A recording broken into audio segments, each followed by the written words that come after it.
Hello and welcome to the Fossil Huntress podcast. I hope you guys are all doing very well. Today on the show, we're going to head to the high peaks of Canada's Rocky Mountains along Western Canada's sedimentary basin. And here we'll see shales and thin-bedded limestones and siltstones that record life 500 million years ago when arthropods ruled our seas. Charles Doolittle Walcott will be forever remembered for his extraordinary 1909 discovery of the Burgess Shales in the Walcott Quarry. So these are Middle Cambrian outcrops in Yoho National Park in southeastern British Columbia. Walcott delivered to the world one of the most important biota of soft-bodied organisms in the fossil record. And at the time that he found them, the Burgess was singular in its recording of life 500 million years ago. Since then, we've found some wonderful deposits in China, and I'm thinking specifically of the Chengjiang biota, where we're able to compare across the world and across the Cambrian different species.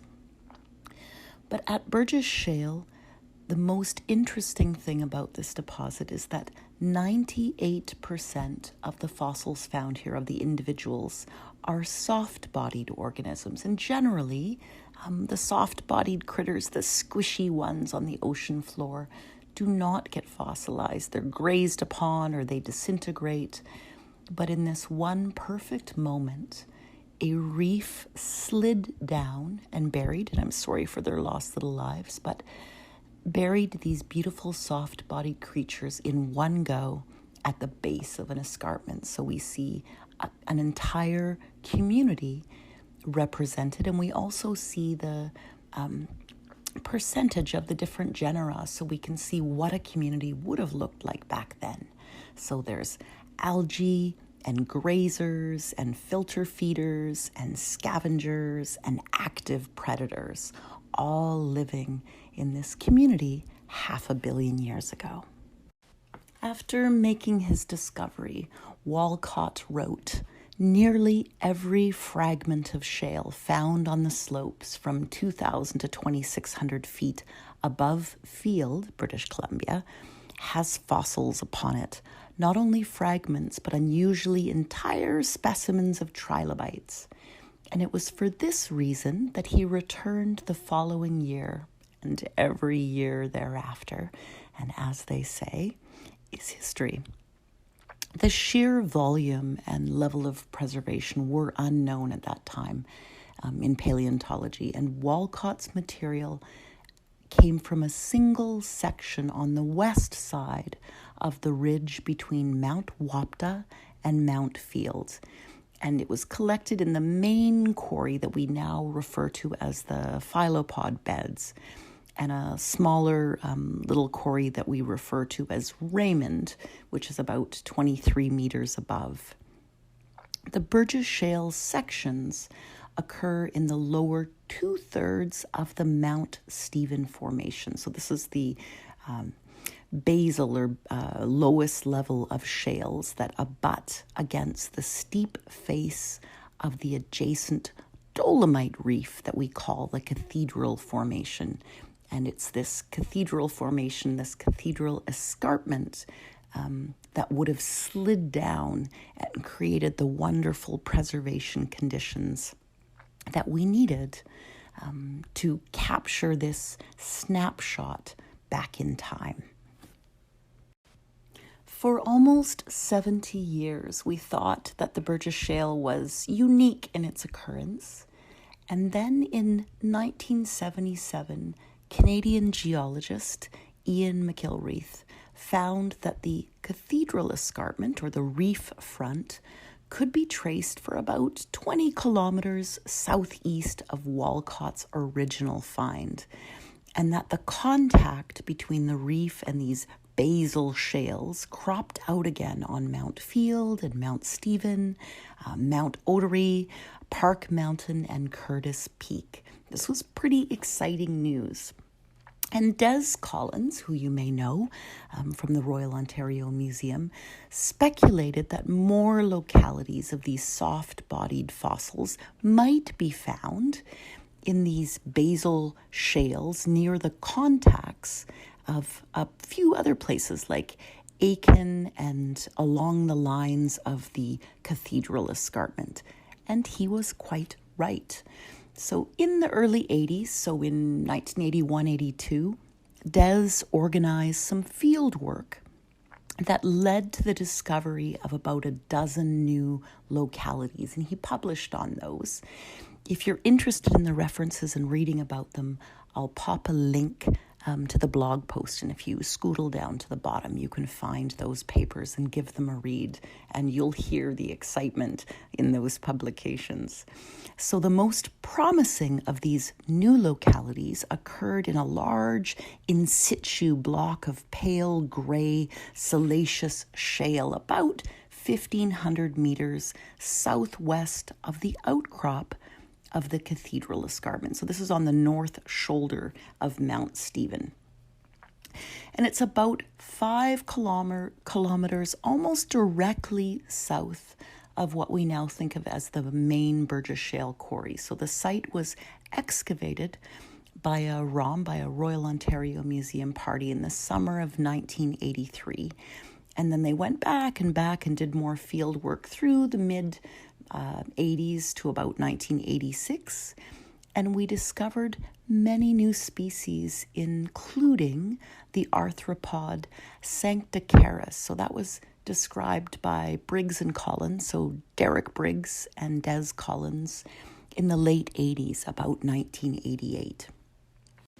So for all of these newly discovered outcrops, we've collected more and more specimens, about 98% of which are soft-bodied, the squishy critters that do not fossilize particularly well. There have been several 100,000 specimens collected and more than 150 species, new species written up.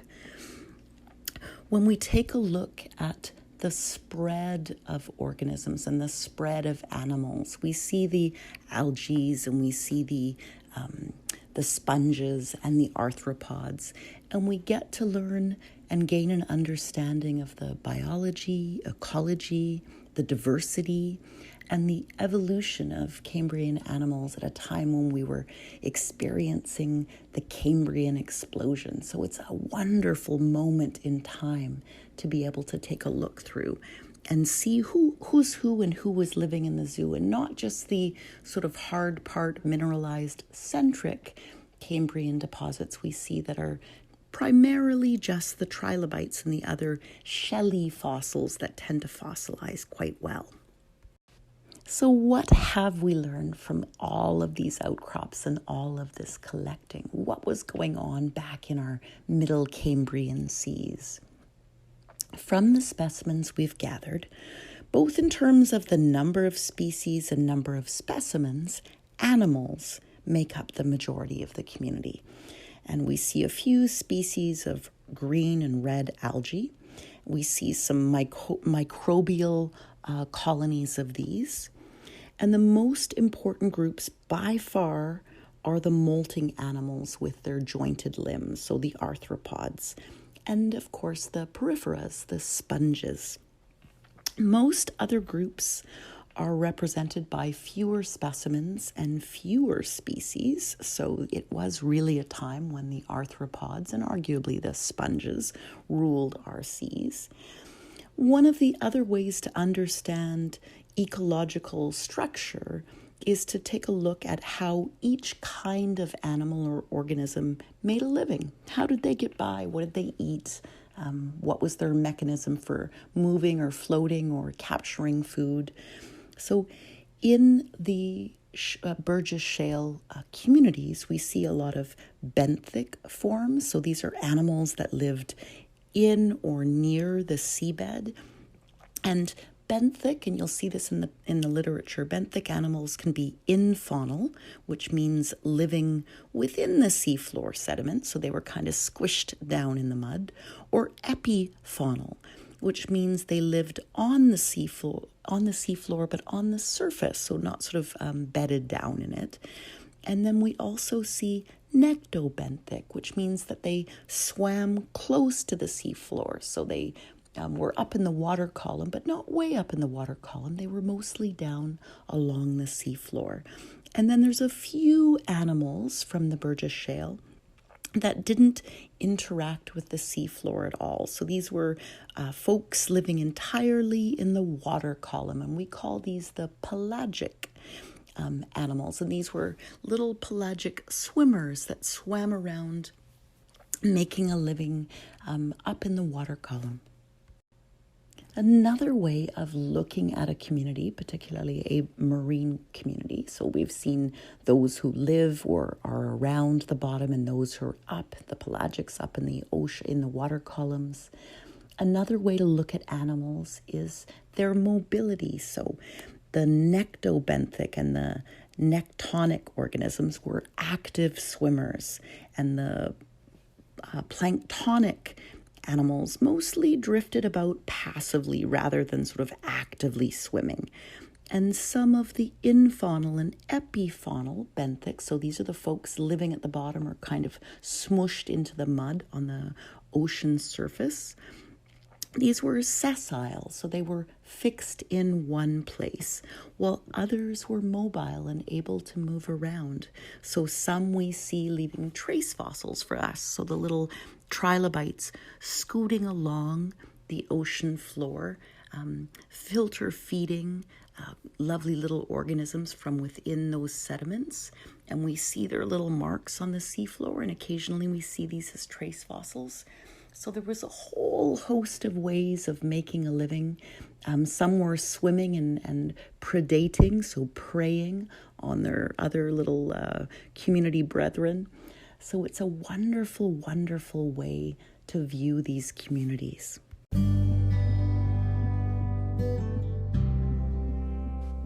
We still have much to learn and know from these Burgess Shale Biota, and things are changing all the time, so there's been no end of mysteries and riddles to be solved, and some have been solved and some have shifted.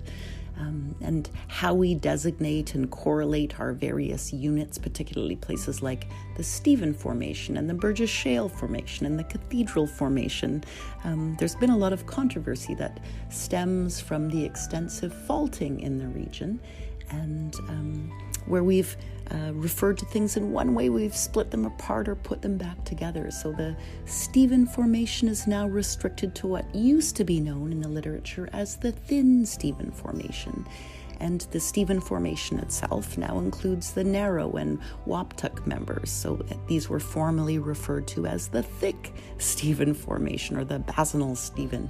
And that is now called the Burgess Shale Formation. So the literature itself and our designations has changed over time. People still refer to the Walcott quarry and the phyllopod beds and the Raymond quarry, but the literature has changed.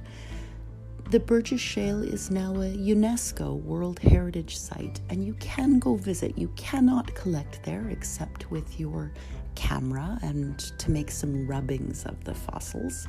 I will put a link in the blog post so that you can go there and do a guided tour. It's a bit of a hike, so you need sort of mid-level fitness to do it, but it is well worth these spectacular views. And you don't need to be super fit, but go up a couple of, maybe do 10 quick flights of stairs, and if you're able to do that and keep talking, then you're okay for this hike. If an armchair visit to the site is more your thing, you can certainly Google them, but there is a wonderful book called A Geoscience Guide to the Burgess Shale, and it's a lovely literature, and there's also an accompanying website with some wonderful 3D interpretations of the organisms, and you can sort of slide in and out and take a look at life 500 million years plus ago. So mysteries 500 million years old. Anyway, I'll leave it there. Thanks for listening, and I hope you have a wonderful day.